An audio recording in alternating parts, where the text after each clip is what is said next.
الحمدللہ وکفا وسلام علی عبادہ الذین اصطفی اما بعد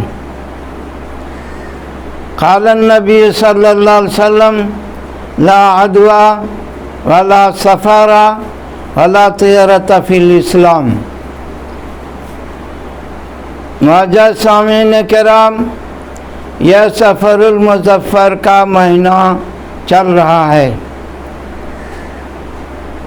حدیث جو آپ کے سامنے پیش کیا ہے اس میں پہلی بات یہ بتائی گئی ہے لا عدوى، کہ بیماری متعدی نہیں ہوتا ہے، ایک آدمی کی بیماری دوسرے کے پاس نہیں جاتی ہے۔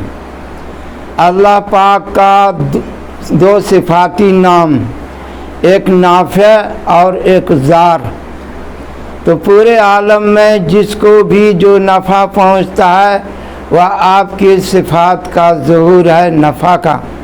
ساری دنیا نقصان کرنا چاہے اور اللہ نفع پہنچانا چاہے تو اس کو کوئی نہیں روک سکتا ہے، اور اگر اللہ کسی کو نقصان پہنچانے پہ آئے تو پھر اس کو کوئی بچا بھی نہیں سکتا ہے۔ کچھ جگہوں میں اللہ کے بارے میں کہ اللہ تعالیٰ جو نیکی کا پیدا کرنے والا ہے اس کو یزدان بولتے تھے، اور برائی کے پیدا کرنے والے کو اہرمن بولتے تھے، یعنی اللہ کے دو صفت کو دو نام میں لگا دیتے تھے۔ اللہ ایک ہے اور اللہ ہر چیز کا قادر ہے، اور اللہ خالق کل شیء، اللہ ہر چیز کا پیدا کرنے والا ہے۔ اور یہ بھی بتا دیا گیا کہ تمہارے پاس میں جو القدر خیر ہی و شر ہی من اللہ تعالی، خیر اور شر جو بھی تمہارے پاس پہنچ رہا ہے وہ اللہ کی طرف سے ہے۔ اب جو بیماریوں کے بارے میں احتیاط کرنے کے لیے بتایا ہے، جیسے کوڑ کے مرض سے، جذامی آدمی سے، آپ صلی اللہ علیہ وسلم نے فرمایا کہ کوڑ کے مرض سے ایسا بھاگو جیسے شیر سے بھاگتے ہو۔ تو شیر سے اس لیے کہا کہ اس کے اندر جو کیڑے ہوتے ہیں بشکل شیر نظر آتا ہے، اسی لیے کا فرار کا من الاسد بتایا، کا فرار کا من الحیہ، سانپ سے جیسے بھاگتے ہوئے ایسا نہیں بتایا۔ تو کیڑا ہوتا ہے وہ احتیاطی کرے گا، ساتھ میں جائے گا، اگر کچھ ہو گیا تو کہے گا کہ اس کی وجہ سے ہو گیا۔ اسی طریقے سے کہیں پر جائے چیچک کا مرض ہو جاتا، وبائی امراض ہو جاتا، تو منع کیا کہ وہاں پر تم مت جاؤ۔ خدا نہ خواستہ اگر پھر بیماری نے پکڑ لیا اور تمہیں موت آ گئی تو کہیں گے کہ لوگ وہاں گیا اسی لیے ہو گیا۔ تو یہ احتیاط کس کام کے لیے ہے؟ اگر ایسا ہوتا کہ بیماری متعدی ہوتا تو جتنے ڈاکٹر حکیم وغیرہ ہیں وہ ان کا رات دن بیماروں کے پاس میں رہنا، اس کا علاج کرنا، تدبیر کرنا ہوتا تھا، تو دنیا سے یہ ڈاکٹر اور حکیم نیست نابود ہو جاتا، ٹھیک کرنے والا نہیں ہوتا۔ اس لیے اللہ نے یہ اطمینان بخش بات یہ بتا دیا کہ یہ جو ہے بیماری متعدی نہیں ہوتی ہے، اللہ کے حکم سے ہوتا ہے، لیکن بے احتیاطی کرنے سے نقصان ہے۔ تو بے احتیاطی کرنے سے ایک تو احتیاط کرنا جان کی حفاظت کے لیے ہے، لیکن صحیح بات یہ ہے اور بڑی بات یہ ہے کہ ایمان کی حفاظت کرنا ہے۔ اس لیے کہ انسان کو موت ایک والا ایک گھڑی آگے پیچھے نہیں ہوتا، جس وقت انسان کی موت ہے اور جس جگہ موت ہے وہیں پر موت آتی ہے۔ اس لیے موت کے بارے میں یہ بات طے ہے، اس کو لکھا جاتا ہے، اور جو ہے وقت سے پہلے موت نہیں آتی۔ تو وہ موت وقت پر ہے اور اسباب کے اندازے سے ہے۔ انسان جس حال میں زندگی گزارتا ہے اسی حال میں اس کی موت آتی ہے، اور اسی حال میں اللہ کے پاس اٹھائے جائیں گے۔ اس لیے جو بیماری کو متعدی ماننا شریعت کے اعتبار سے صحیح نہیں ہے، اسباب منتقل ہو سکتا ہے، اس لیے پرہیز بتایا۔ تو یہ پرہیز کا کرنا جان کے بچانے کے لیے بھی ہے، اور ایمان اصل میں ایمان کو سے اپنے ایمان کو بچانا ہے کہ اللہ تعالیٰ جب موت دے گا تب موت آئے گی، اور اس میں جو عقائد کا فساد لازم آتا ہے، تو وہاں جانے سے ہماری موت ہو گئی۔ اسی لیے ایمان کو بھی بچانے کا راستہ بتا دیا، اور احتیاط کر کے جان کی بھی حفاظت کی گئی۔ دوسرا لفظ جس میں آیا ہے لا عدویٰ ولا سفر، کہ کوئی چیز منحوس نہیں ہے۔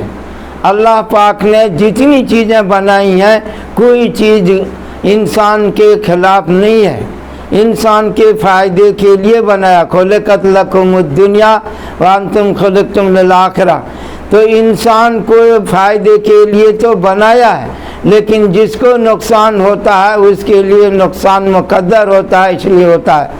تو میں یہ بات کر رہا تھا کہ کوئی چیز منحوس نہیں ہے۔ اب بتایا کہ اگر نحوست ہوتی تو تین چیز میں ہوتی، گھوڑے میں، گھر میں اور عورت میں۔ اس تین چیز میں نحوست ہو سکتی تھی، لیکن ان تین چیزوں میں بھی نحوست نہیں ہے۔